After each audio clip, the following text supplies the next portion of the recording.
तो अब इसमें मैं आपको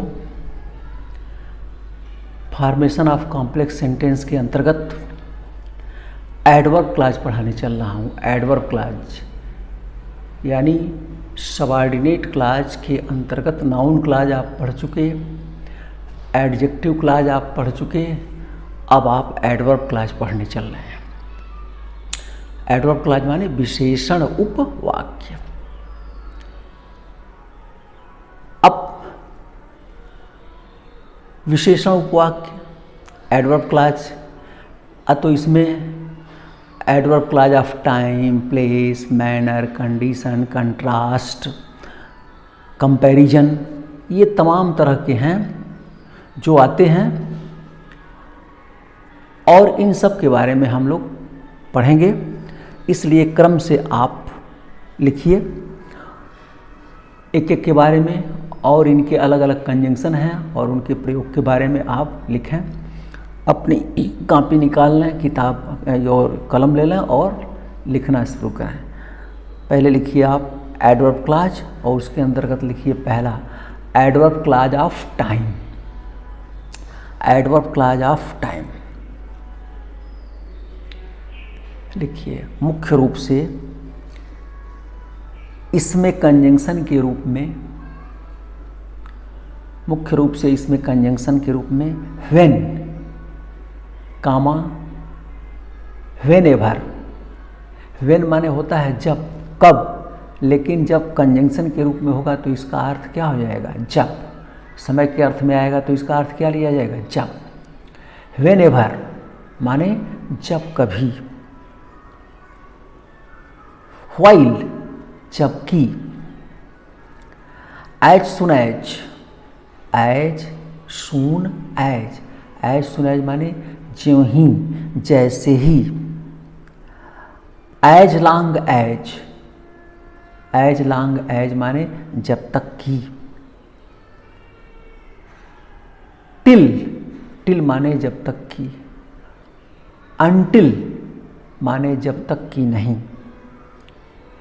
बिफोर पहले, आफ्टर बाद में। यही समय प्रदर्शित करने वाले कंजंक्शन हैं। यही समय प्रदर्शित करने वाले कंजंक्शन हैं। अब आप लिखिए इसका प्रयोग। जब दो वाक्य एक साथ आते हैं और वे समय की ओर संकेत करते हैं, जब दो वाक्य एक साथ आते हैं और वे समय की ओर संकेत करते हैं, वहाँ अर्थ के अनुसार, वहाँ अर्थ के अनुसार इनमें से जो उचित कंजंक्शन हो, इनमें से जो उचित कंजंक्शन हो उनका हम प्रयोग करते हैं, उनका हम प्रयोग करते हैं। अब लिख लीजिए पहचान, कैसे पहचानेंगे? लिखिए कब का प्रश्न करने पर उत्तर में यह क्लॉज मिल जाता है। कब का प्रश्न करने पर उत्तर में यह क्लॉज मिल जाता है।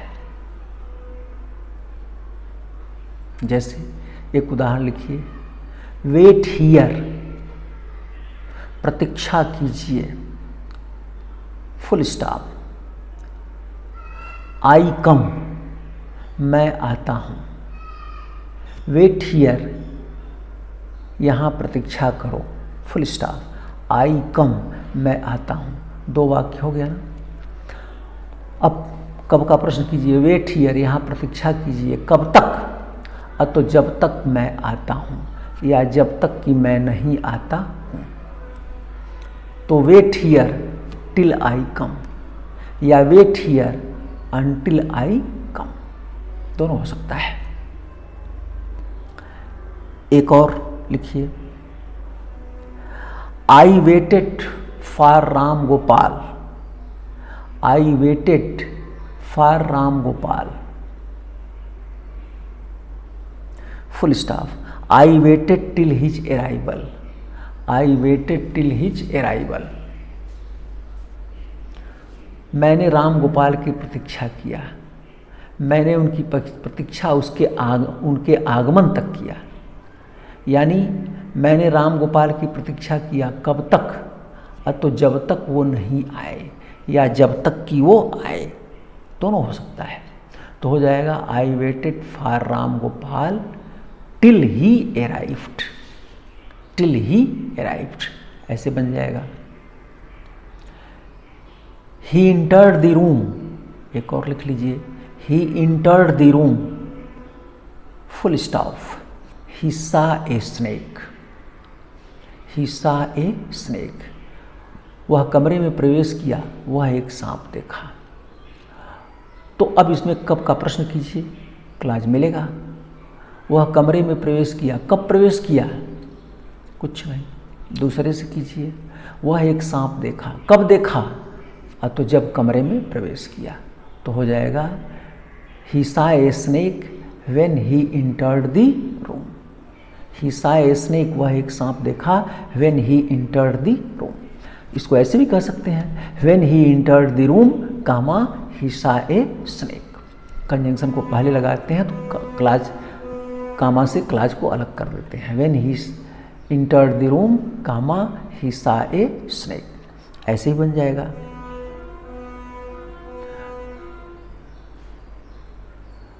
तो इस प्रकार ये समय की ओर संकेत करता है। मेरे ख्याल से आप समझ गए होंगे। दूसरा लिखिए, एडवर्ब क्लाज ऑफ प्लेस, स्थान प्रदर्शित करने वाले, एडवर्ब क्लाज ऑफ प्लेस, स्थान प्रदर्शित करने वाले। लिखिए, मुख्य रूप से इसमें वेयर, वेयर माने जहाँ, वेयर एवर, जहाँ कहीं भी, यही दो कंजंक्शन आते हैं, यही दोनों कंजंक्शन आते हैं। अब लिखिए इसका प्रयोग। प्रयोग, जब दो वाक्य एक साथ आते हैं, जब दो वाक्य एक साथ आते हैं और वो स्थान की ओर संकेत करते हैं, और वो स्थान की ओर संकेत करते हैं, तो वहाँ अर्थ के अनुसार इन दोनों कंजंक्शन का प्रयोग करते हैं। तो वहाँ अर्थ के अनुसार इन दोनों कंजंक्शंस का प्रयोग करते हैं। लिख लीजिए पहचान। कहाँ का प्रश्न करने पर उत्तर में यह क्लाज मिल जाता है, कहाँ का प्रश्न करने पर उत्तर में यह क्लाज मिल जाता है। जैसे Nehru went to many places, Nehru went to many places, full stop, he was welcomed everywhere, he was welcomed everywhere. कहाँ का प्रश्न कीजिए, Nehru went to many places, Nehru बहुत से स्थान पर कहाँ गए, कुछ नहीं। दूसरे से प्रश्न कीजिए, ही वाज वेलकम्ड एवरीवेयर, उनका प्रत्येक जगह स्वागत हुआ, कहाँ स्वागत हुआ, तो जहाँ कहीं भी वे गए। तो हो जाएगा Nehru was welcomed wherever he went, Nehru was welcomed wherever he went. इस प्रकार इसको बना लेंगे, स्थान की ओर संकेत करता है। अब तीसरा लिखिए, adverb clause of reason, adverb clause of reason, कारण प्रदर्शित करने वाले, कारण प्रदर्शित करने वाले। लिखिए, मुख्य रूप से इसमें बिकॉज, बिकॉज माने क्योंकि, सिंस, SINCE, सिंस, जैसा कि, इसका भी अर्थ क्योंकि ही होता है। एज, यही कारण प्रदर्शित करने वाले हैं, यही कारण प्रदर्शित करने वाले हैं। अब इसका प्रयोग कैसे करेंगे, लिखिए प्रयोग। प्रयोग, जब दो वाक्य एक साथ आते हैं, जब दो वाक्य एक साथ आते हैं और एक वाक्य का दूसरा वाक्य कारण होता है, एक वाक्य का दूसरा वाक्य कारण होता है, वहाँ हम इन सभी का प्रयोग करते हैं, वहाँ हम इन सभी का प्रयोग करते हैं।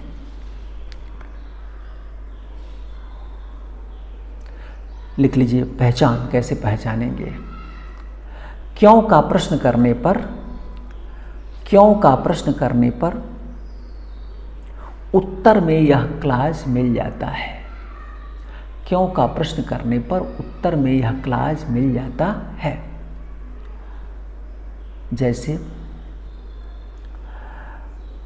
ही इज वीक, वह कमजोर है, फुल स्टॉप। आई शैल टीच हिम, मैं उसे पढ़ाऊंगा। वह कमजोर है, मैं उसे पढ़ाऊंगा। वह कमजोर है, क्यों कमजोर है? कुछ नहीं, मैं उसे पढ़ाऊंगा। क्यों पढ़ाऊंगा? क्योंकि वह कमजोर है। तो अब आई शैल टीच हिम पहले हो जाएगा। I shall teach him because he is weak. I shall teach him because he is weak. As और सिंस का भी प्रयोग करते हैं, तो जहाँ बिकॉज लगा है वहीं एज और सिंस का भी प्रयोग करेंगे। लेकिन जब एज और सिंस का प्रयोग करते हैं तो उस एज और सिंस को लगा करके उस क्लाज को वाक्य में पहले लगा देते हैं। जैसे इसी को बनाना है, he I shall teach him because he is weak, तो बिकॉज के जगह पर एज हो जाएगा और एज ही इज वीक पहले आ जाएगा। As he is weak comma I shall teach him, since he is weak comma I shall teach him, ऐसे हो जाएगा।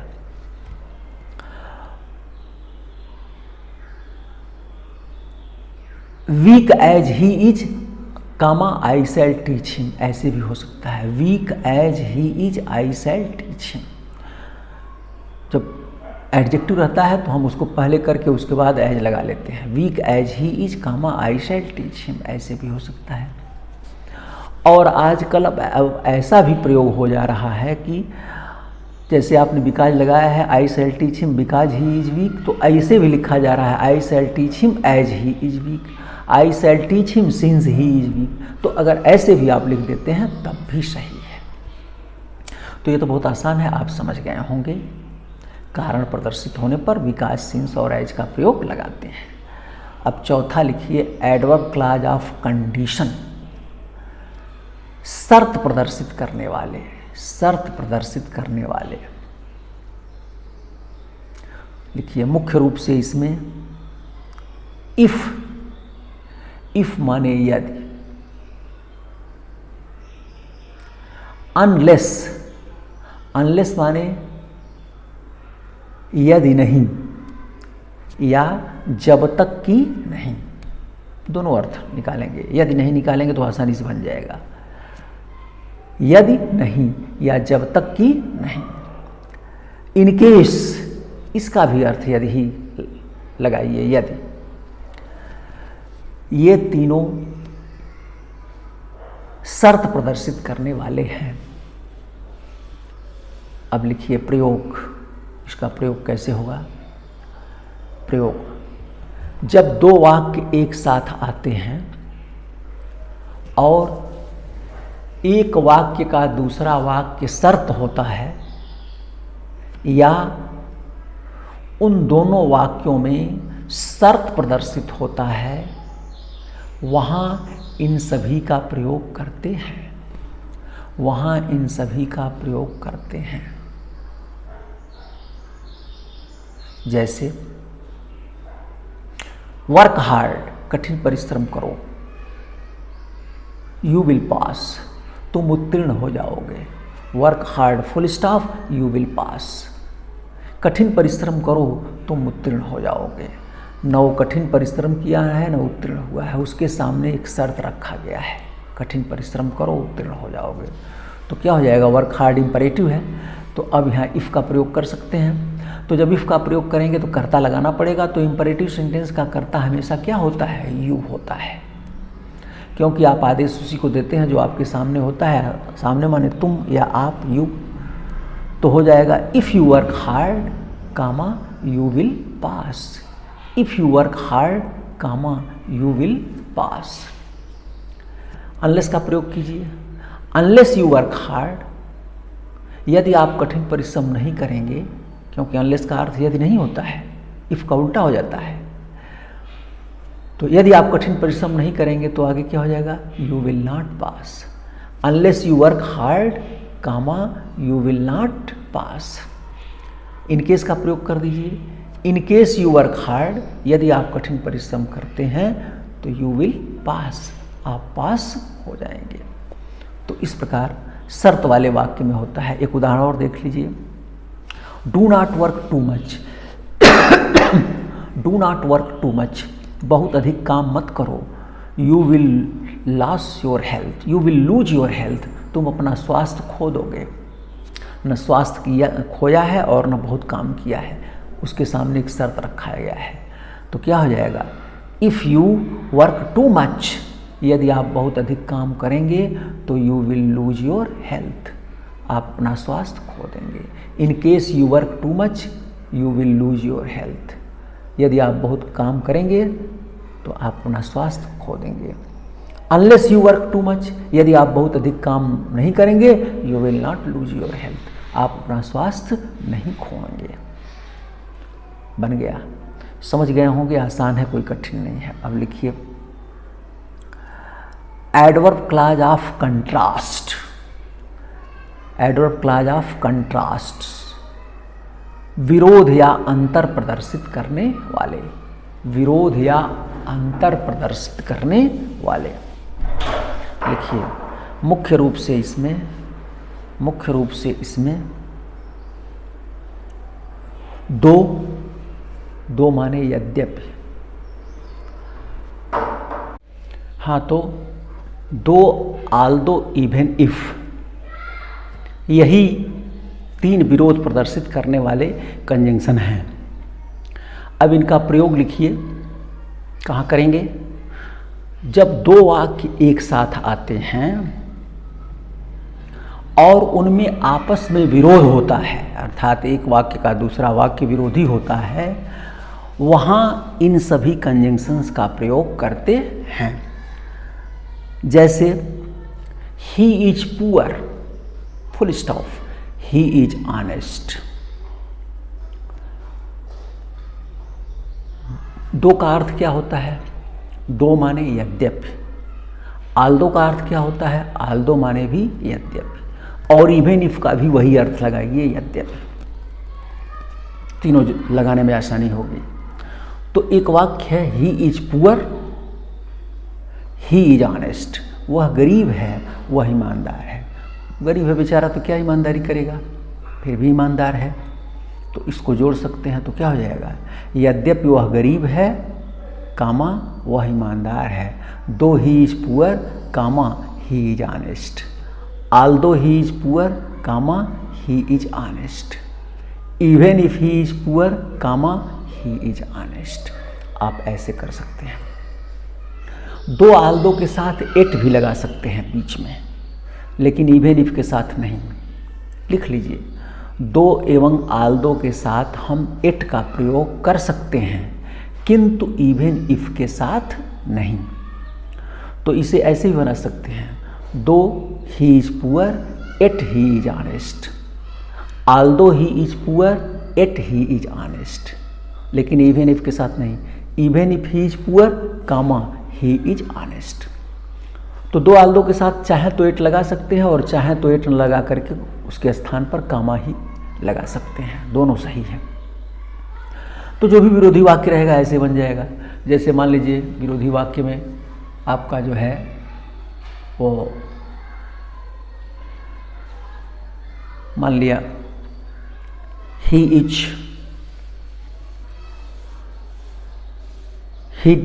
Did not work hard, he did not work hard, he passed in first division।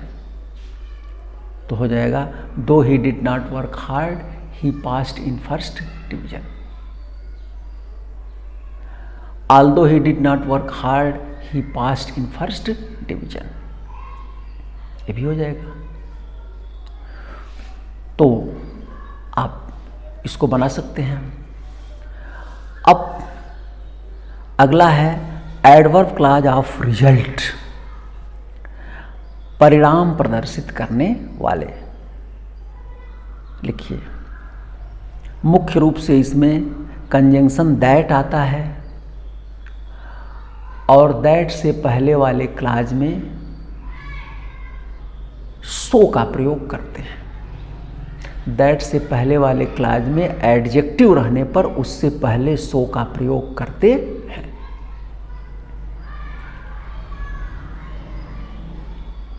इसका प्रयोग कैसे करेंगे? देखिए प्रयोग, जब दो वाक्य एक साथ आते हैं और एक वाक्य का दूसरा वाक्य परिणाम होता है, वहाँ इसका प्रयोग करते हैं। जैसे ही वॉज वेरी पुअर, वह बड़ा गरीब था। He could not by this book, वह इस किताब को खरीद नहीं सकता था। वह बड़ा गरीब था, तो इसका परिणाम क्या निकल रहा था कि वह इस किताब को खरीद नहीं सकता था।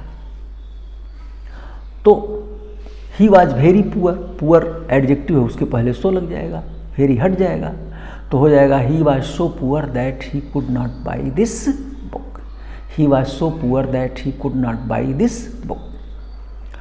और आप जानते हैं कि जब परिणाम को उलट देते हैं तो कारण हो जाता है। ऐसे ही बना सकते हैं, he could not by this book because he was very poor, वह इस किताब को खरीद नहीं सकता था क्योंकि वह बड़ा गरीब था। ऐसे भी आप बना सकते हैं। अब अगला लिखिए, एडवर्ब क्लॉज ऑफ पर्पज, उद्देश्य प्रदर्शित करने वाले। एडवर्ब क्लॉज ऑफ पर्पज लिखिए, मुख्य रूप से इसमें सो दैट माने होता है ताकि, इसलिए कि।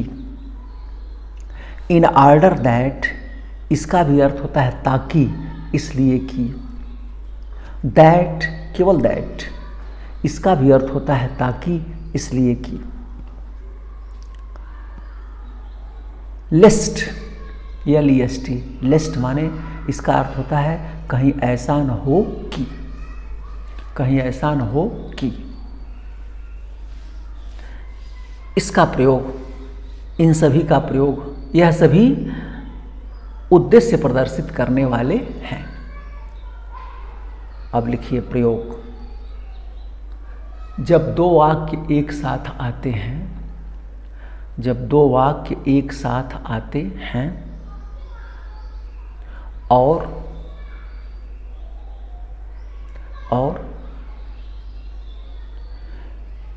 एक वाक्य का दूसरा वाक्य, एक वाक्य का दूसरा वाक्य उद्देश्य होता है, अर्थात उनमें उद्देश्य प्रदर्शित होता है, तो वहाँ अर्थ के अनुसार इन सभी का प्रयोग करते हैं। तो वहाँ अर्थ के अनुसार इन सभी का प्रयोग करते हैं। लिखिए, इसमें यह बड़ा महत्वपूर्ण चीज़ है, लिख लीजिए। इसमें so that, in order that तथा दैट के बाद वाले क्लॉज में so that, in order that तथा दैट के बाद वाले क्लॉज में अथवा माइट का प्रयोग करते हैं। में तथा माइट का प्रयोग करते हैं, अथवा नहीं, में तथा माइट का प्रयोग करते हैं। यदि वाक्य प्रेजेंट टेंस में है तो में, और यदि पास्ट टेंस में है तो माइट का प्रयोग करते हैं। तथा लिस्ट के बाद हमेशा शुड आता है। लिस्ट के बाद वाले क्लॉज में हमेशा शुड आता है, दूसरा कुछ भी नहीं रहेगा, निश्चित रूप से शुड रहेगा। तथा लिस्ट के बाद वाला क्लॉज हमेशा अफर्मेटिव में होता है, वो दूसरे कुछ में हुई, निगेटिव में, इंट्रोगेटिव इत्यादि दूसरे में हो ही नहीं सकता। जब रहेगा तो अफर्मेटिव में रहेगा। अब इस प्रकार जो है एक उदाहरण देखिए, ही वर्क्स हार्ड, वह कठिन परिश्रम करता है। He wants to pass in first division, वह प्रथम श्रेणी उत्तीर्ण होना चाहता है। ही वर्क्स हार्ड, वह कठिन परिश्रम करता है। He wants to pass in first division, वह प्रथम श्रेणी में उत्तीर्ण होना चाहता है। तो वह कठिन परिश्रम करता है, क्यों क्या उद्देश्य है कठिन परिश्रम करने का? प्रथम श्रेणी में आना। तो क्या हो जाएगा? He works hard so that, in order that तीनों में से कोई लगा सकते हैं, लिस्ट नहीं लगेगा, लेकिन so that, in order that था, दैट में से तीनों लगाएंगे। इसके बाद वाले क्लास में मे और माइट आएगा। तो he works hard present tense में है तो क्या आएगा? मे आएगा। तो हो जाएगा he works hard so that he may stand first in the class, या he works so hard, he works hard so that he may pass in first division, so that he may pass in first division. He works hard so that he may pass in first division. एक उदाहरण और लिखिए, I drew my sword, मैंने अपनी तलवार खींचा। I wanted to defend my self, मैं अपनी सुरक्षा करना चाहता था। तो मैंने अपनी तलवार खींचा किस लिए? क्या उद्देश्य था? अपनी सुरक्षा करना। तो क्या हो जाएगा? I drew my sword so that I, अब यहाँ क्या हो जाएगा? माइट, क्योंकि ये पास्ट टेंस में है तो हो जाएगा सो दैट आई माइट, या in order that I might, या दैट तीनों लग सकता है। I might defend my self, so that I might defend my self. तो इस प्रकार ये बन जाएगा। अब अगला लिखिए, एडवर्ब क्लॉज ऑफ मैनर, ढंग प्रदर्शित करने वाले। एडवर्ब क्लॉज ऑफ मैनर, ढंग प्रदर्शित करने वाले। लिखिए, मुख्य रूप से इसमें एज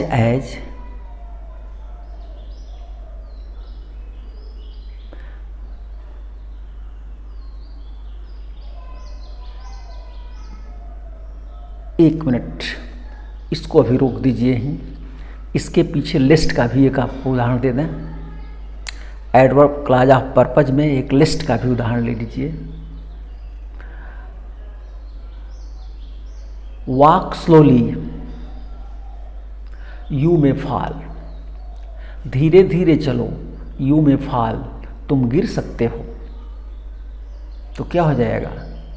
वॉक स्लोली, धीरे धीरे चलो, लेस्ट यू शुड फॉल, कहीं ऐसा न हो कि तुम गिर जाओ। तो लिस्ट के बाद हमेशा क्या आएगा? यू शुड आएगा। तो इस प्रकार ये आपका रहा। अब आप लिखिए एडवर्ब क्लॉज ऑफ मैनर, ढंग प्रदर्शित करने वाले। मुख्य रूप से इसमें एज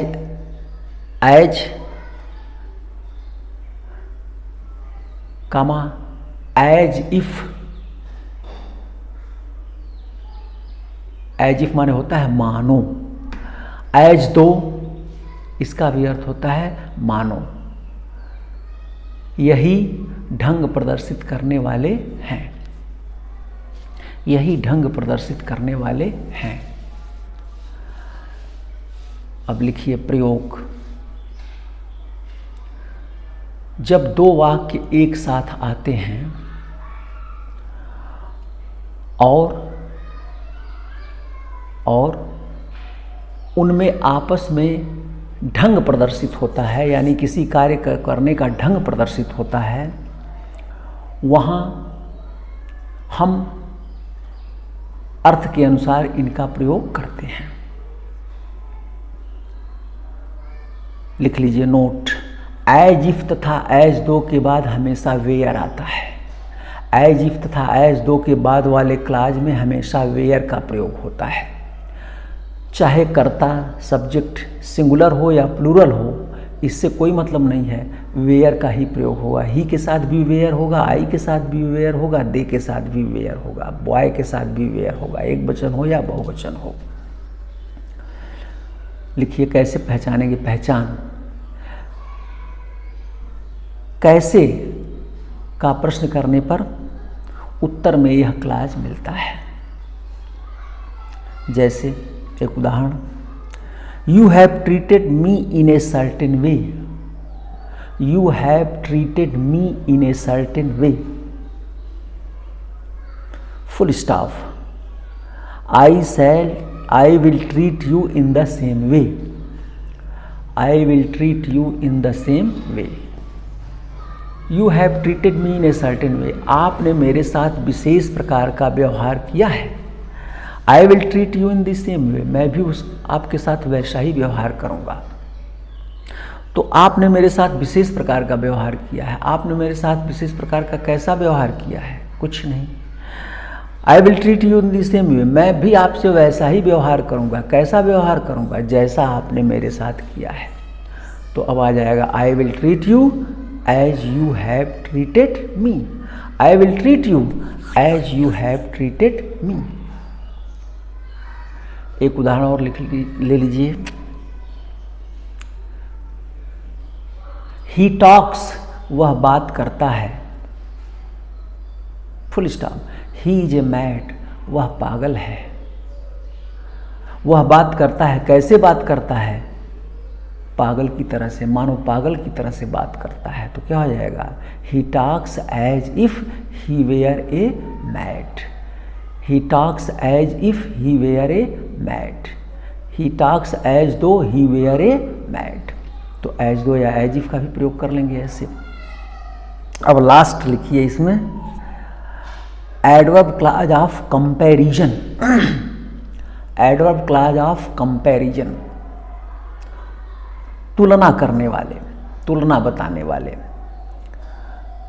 आपको पीछे पढ़ा चुका हूँ कि वही डिग्री, पॉजिटिव डिग्री में तुलना के लिए एज, सो एज और देन का प्रयोग होता है। वही चीज़ है। लिखिए इसमें मुख्य रूप से एज कामा एज डॉट डॉट एज कामा सो डॉट डॉट एज तथा देन का प्रयोग किया जाता है, तथा देन का प्रयोग किया जाता है। लिखिए प्रयोग, जब दो वाक्य एक साथ आते हैं, जब दो वाक्य एक साथ आते हैं और उनमें तुलना किया गया रहता है, तो वहाँ अर्थ के अनुसार इनका प्रयोग करते हैं। जैसे सीता इज ब्यूटीफुल, सीता सुंदर है। Sarla is equally beautiful, Sarla भी उसी के बराबर सुंदर है। सीता इज ब्यूटीफुल, सीता सुंदर है, full stop. Sarla is equally beautiful, Sarla भी उसी के बराबर सुंदर है। तो इसका मतलब क्या है? Sita, Sarla is as beautiful as Sita is, Sarla उतनी ही सुंदर है जितना सीता है। Sarla is as beautiful as Sita is. ऐसे भी हो सकता है, Sita is not more beautiful than Sarla is, Sita जो है वो सरला से ज़्यादा सुंदर नहीं है। माने सीता और सरला दोनों बराबर सुंदर हैं। ये पीछे आपको पढ़ा चुका हूँ। तो इस प्रकार आपका एडवर्ब क्लास समाप्त हो गया। दो एक उदाहरण और भी देख लीजिए एडवर्ब क्लास से संबंधित। I am quite tired, I can not work any more. I am quite tired, मैं बिल्कुल थका हुआ हूँ। I can not work any more, अब मैं ज़्यादा काम नहीं कर सकता। तो क्या हो जाएगा? मैं ज़्यादा काम नहीं कर सकता, क्यों? क्योंकि मैं थका हुआ हूँ। I can not work any more because I am quite tired, ये भी हो सकता है। और कारण को उल्टा करके परिणाम से भी बना सकते हैं, तो हो जाएगा I am so tired that I can not work any more. Learn your lesson full stop, you will pass your examination. Learn your lesson, अपना पाठ याद करो, you will pass your examination, तुम अपनी परीक्षा उत्तीर्ण कर लोगे। तो क्या हो जाएगा, न याद किया है न पास हुआ है, उसके सामने शर्त रखा गया है, if you learn your lesson you will pass your examination, unless you learn your lesson you will not pass your examination. He went to a shop full stop, he wanted to buy some biscuits, वह दुकान पर गया, वह कुछ biscuit खरीदना चाहता था। दुकान पर जाने का उद्देश्य क्या था? बिस्कुट खरीदना। तो हो जाएगा he went to a shop so that he might buy some biscuits, past tense में है तो माइट लग गया। ही केम टू मी, वह मेरे पास आया। आई वॉज राइटिंग एन एसे, मैं एक एसे लिख रहा था। वह मेरे पास आया, उस समय मैं एसे लिख रहा था। वह मेरे पास आया, कब आया? तो जब मैं एसे लिख रहा था। तो क्या हो जाएगा, he came to me when I was writing an essay, या when I was writing an essay comma he came to me. इस प्रकार ये भी बन गया, आप बना सकते हैं। तो इस प्रकार ये सब तमाम उदाहरण आपको मैंने दिया, ये एडवर्ब क्लॉज के हैं। और इस प्रकार एडवर्ब क्लॉज समाप्त हो गया और एक तरह से आपका फॉर्मेशन ऑफ कॉम्प्लेक्स सेंटेंस भी समाप्त हो गया। अब मेरे ख्याल से आप इस चीज़ को पूरा आप समझ लिए होंगे। तो बस आज इतना ही, धन्यवाद।